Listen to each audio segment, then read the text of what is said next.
आज हम बात करेंगे महाअवतार बाबा जी के बारे में। और ऑफ कोर्स इनके बारे में बहुत ही कम लोग जानते हैं। ये एक ऐसे सुप्रीम योगी हैं जो हिमालय की ऊंची पहाड़ियों में एक गुफा में, रानीखेत से आगे एक गुफा है, वहां पर कहते हैं ये रहते हैं। और ये जो है वो अमर है, ये हजारों सालों से एग्जिस्ट करते हैं, बट ये बहुत कम लोगों को दर्शन देते हैं और ये इनविजिबल रहते हैं। यानी जब इनको किसी को दर्शन देने होते हैं तो ये अपने हिसाब से अपनी बॉडी डिजाइन कर देते हैं। यानी ये जो है वो जो मैटर है और माइंड है, इसको जो है इसके बियॉन्ड चले गए हैं, इसके आगे चले गए।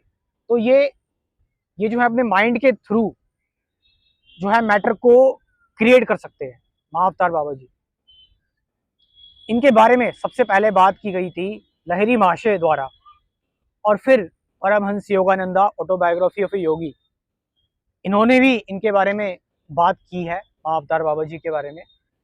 और इनका जो जन्म हुआ था, इनका जन्म तमिलनाडु में हुआ था। और होता क्या है कि एक बार ये कुछ अपनी मम्मी से बताए हुए, जब वो छोटे होते हैं महाअवतार बाबा जी, तो कोई फल खा लेते हैं, तो उनकी जो माता जी होती हैं, इनकी जो मम्मी होती हैं, वो इनके मुंह में कपड़ा डाल देती है। तो इसकी वजह से इनकी जान जाते जाते बचती है महाअवतार बाबा जी की, जब वो छोटे होते हैं।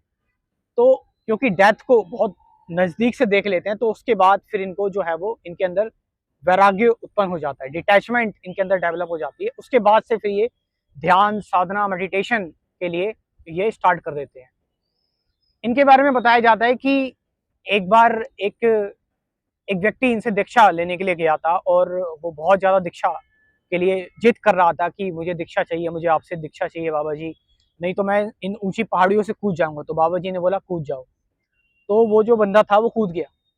जब वो कूद गया, उसकी डेथ हो गई। अब क्या होता है कि बाबा जी अपने शिष्यों से कहते हैं इसको लेके आओ मेरे पास। तो बाबा जी जो है उसके सर पर हाथ रखते हैं और उसको जिंदा कर देते हैं। ये कहानी है। तो बाबा जी कहते हैं कि इसने जो है वो, क्योंकि मेरे ऊपर कंप्लीटली सरेंडर कर दिया था, इसका दीक्षा लेने की जो अंतिम परीक्षा थी वो यही थी, तो इसलिए अब मैं इसको दीक्षा दे रहा हूँ। और वो बंदा जिंदा हो जाता है, उसको दीक्षा दे देते हैं। महाअवतार बाबा जी इज फेमस फॉर क्रिया योगा।